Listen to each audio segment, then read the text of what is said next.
This channel does not promote any violent, harmful, or illegal activities. All content provided by this channel is meant for an educational purpose only.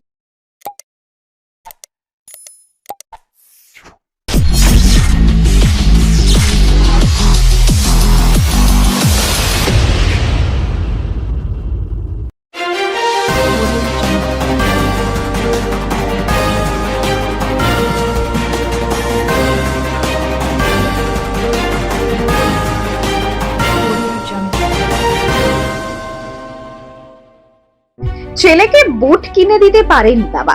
Santosh trophy জয়ী দলের সদস্য সুপ্রিয়র সাফল্যে চোখে জল পরিবারের। 2024 সালের শেষ দিনে 33 বারের জন্য কেরলকে হারিয়ে সন্তোষ ট্রফি জিতেছে বাংলার ফুটবল দল। সেই দল বাংলার মাটিতে পা রাখতে বিভিন্ন মহল থেকে সংবর্ধনা দেওয়া হয়েছে প্লেয়ারদের।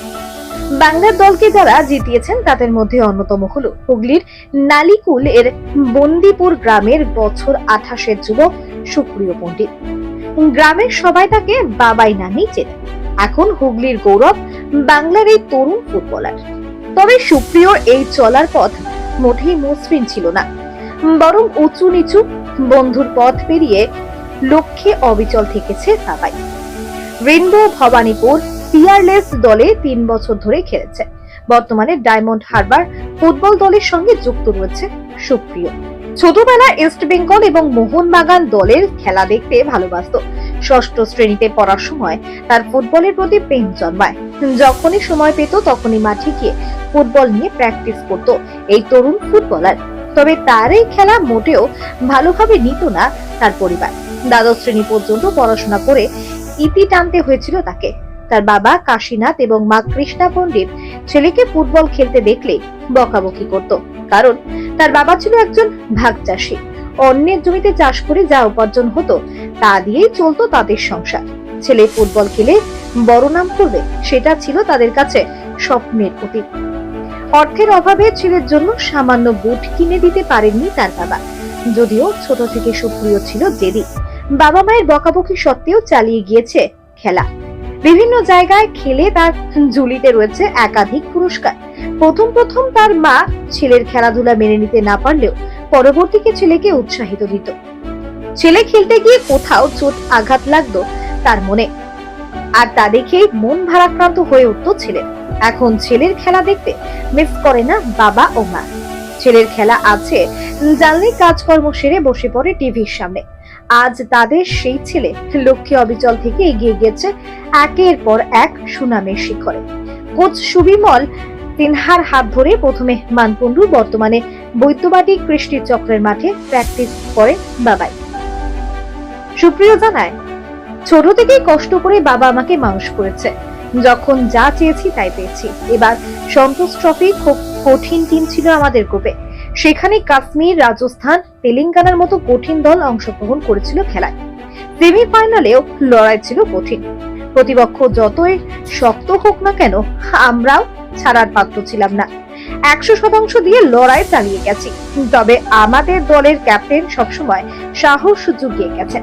তিনি বলতেন যে বাংলার প্রতিটা মানুষের ভরসা আমাদের ওপরে, তাই আমাদেরকে এই লড়াই লড়ে যেতে হবে এবং জিততে হবে। খেলার প্রথমে ছন্ন ছাড়া মনে হচ্ছিল, তারপর একটার পর একটা গোল করার পরে আরো মনে স্পিড জাগে। আমি দলের জন্য লড়াই করেছি, কিন্তু গোল করতে পারিনি, এটা আমার কাছে একটা আক্ষেপ। বাংলা দলের প্রতিটা ছেলের জন্য মুখ্যমন্ত্রী মমতা বন্দ্যোপাধ্যায় চাকরি ঘোষণা করেছেন, এর জন্য তার কাছে আমরা কৃতজ্ঞ।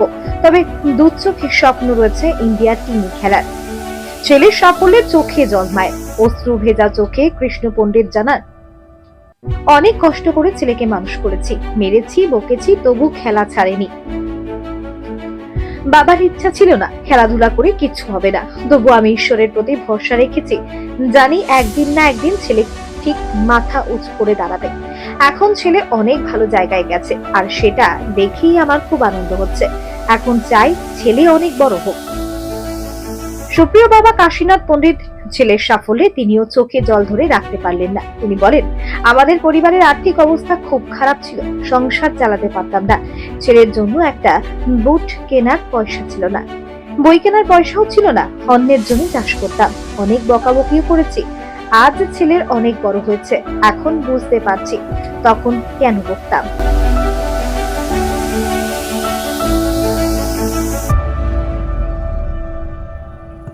এবারে সন্তোষ ট্রফি খুবই টাফ টিম ছিল আমাদের গ্রুপে। আপনার আপনার কি কাশ্মীর ছিল, তারপর রাজস্থান ছিল, তারপর আপনার তেলেঙ্গানা ছিল, খুবই টাফ টিম ছিল আমাদের। তারপর সেমিফাইনাল গ্রুপে সার্ভিসেস, তারপর উড়িষ্যা, খুবই টাফ টিম ছিল এবারে। সেখানে খেলাটা কতটা কঠিন মনে হয়েছিল? হ্যাঁ, ওখানে ট্রাফের খেলা, আমরা তো সম্ভবত আমরা ঘাসের মাঠে প্র্যাকটিস করেছি, ওখানে ট্রাফের খেলা। আমাদেরও মায়ের সাথে একদিন দুদিন ট্রাফে প্র্যাকটিস করেছেন কোচ আমাদের সঞ্জয় সেন। খুবই ট্রাফ ছিল, অপোনেন্ট টিম খুবই শক্তিশালী ছিল, আমরাও ছাড়ার পাত্র ছিলাম না। আমরাও খুব প্রচন্ড এফোর্ট দিয়েছি, 100তে 100 দিয়েছি। মানে ক্যাপ্টেন কতটা উজ্জীবিত করেছে তোমাদেরকে? আমাদের সব প্লেয়ারই মোটামুটি 19-20, কেউ খারাপ না, সবাই ভালো। আমাদের ক্যাপ্টেন আমাদের বলতেন যে যেদিন আমাদের টিম মিটিং থাকতো, ম্যাচের আগের দিনকে আমাদের রাত্রিবেলা আমাদের রুমেতে টিম মিটিং থাকতো, ওখানে ক্যাপ্টেন আমাদের বলতেন যে আমরা অত দূরের পথ জার্নি করে এসেছি, আমাদের গোটা পশ্চিমবাংলার প্রতিটা প্লেয়ারের ভরসা আমাদের উপরই, আমাদের কাঁধের উপর রয়েছে। আমরা সেইভাবে ম্যাচগুলো প্রতিটা পদক্ষেপে খেলবো এবং প্রতিটা ম্যাচ জিতে আসবো। যখন একটার পর একটা গোল হচ্ছিল তখন কি মনে হচ্ছিল? তখন ভালো লাগছিল যে আমাদের টিম আস্তে আস্তে একসাথে সবাই খেলছে। কেন প্রথম ছন্নছাড়া হচ্ছিল, তারপরে যখন গোল দেওয়ার পর থেকে সবাই একসাথে খেলছিলাম, খুবই ভালো লাগছিল।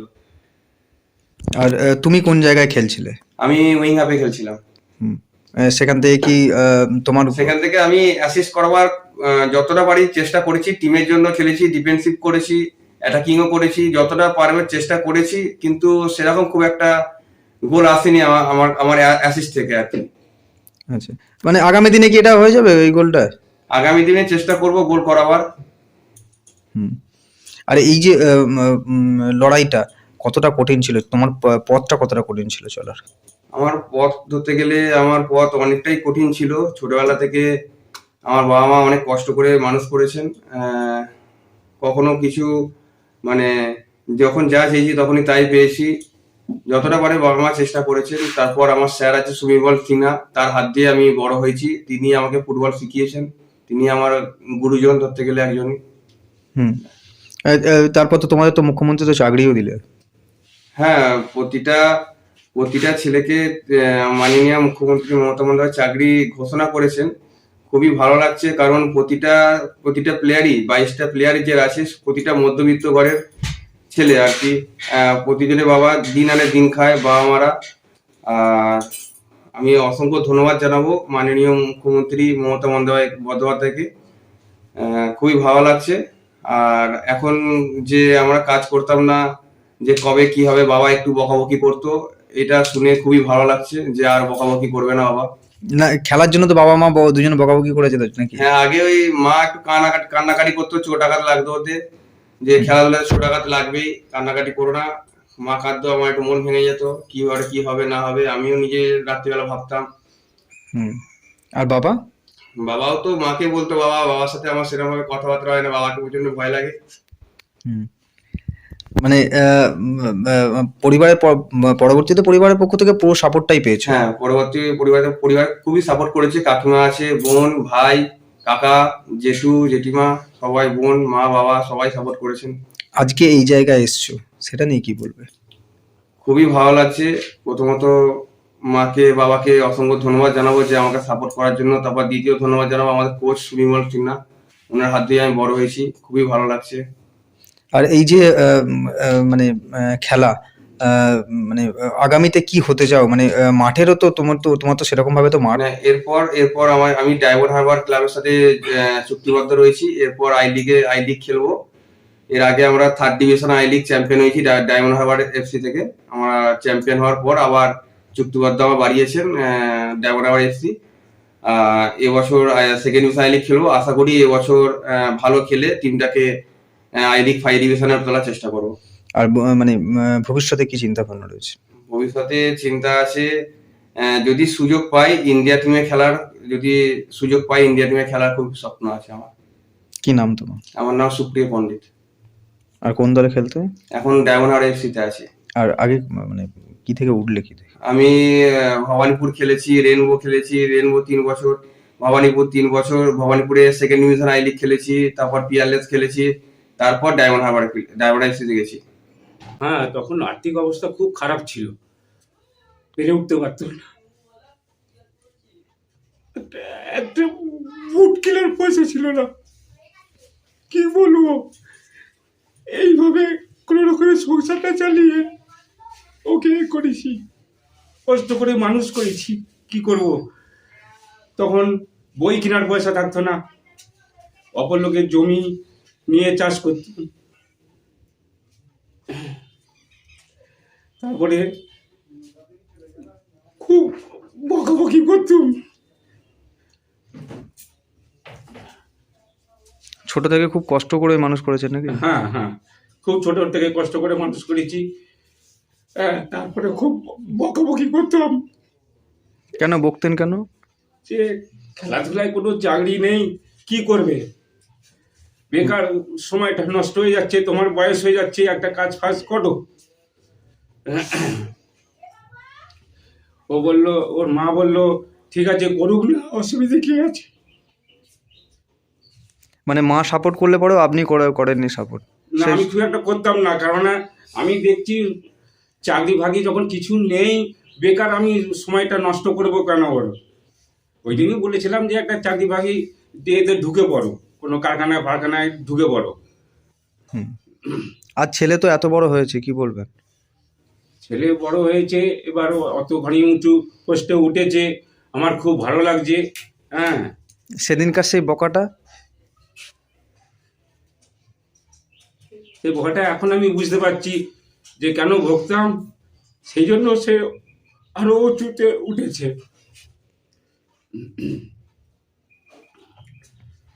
মুখ্যমন্ত্রী তো চাকরির ব্যবস্থা করেছে ওদের। হ্যাঁ করেছে, এখনো তো কিছু খবর পাইনি, তো সব কিছু জমা দিয়েছে, এখনো কোনো খবর আসেনি। হুম। তা আশা করি মনে হচ্ছে আসবে, দেখা যাক কি করে। তাহলে কত আনন্দ পেত, কত কষ্ট করে ছেলেকে মানুষ করেছি, মেরেছি, বকেছি। ওর বাবার ইচ্ছা ছিল না কিছুতেই আমাকে কথা বলতো, ছেলের খেলাধুলা থেকে কিছু হবে না। আমি বললাম না বাবা আছে, আমাদের ঠাকুর আছে, ঠিক একদিন না একদিন জয়ী হবে আমার ছেলে। এখন এখন এখন ছেলে তো এত ভালো জায়গায় গেছে, কি বলবেন? আমার খুব আনন্দ হচ্ছে, বাবারও আনন্দ হচ্ছে, ঠাকুমা দাদু থাকলে আরো আনন্দ পেত। ছোটবেলায় দাদু কত বকেছে, কান ধরে পর্যন্ত সাইকেল রেখে প্র্যাকটিস চলে যেত বলে রোদে, ওর ঠাকুমা দাদু কান ধরে কত বকেছে। এখন ওরা দুজনে থাকলে খুবই আনন্দ পেত। ছোটবেলা থেকে কি খেলা কি আপনারাও কি পছন্দ করতেন না? না, পছন্দ করতাম না, চলে যেত এখানে ওখানে খেলতে, যেখানেই খেলা হতো চলে যেত আমার ছেলে। ছেলেকে এখানে সেখানে খুঁজতাম। হুম। এখন এখন তো ছেলে অনেক কিছু করে ফেলেছে, হ্যাঁ, এখন কি বলবেন? এখন ভালো, ভালো লাগছে। আগামীতে কি চান আপনি? আরো বড় হোক।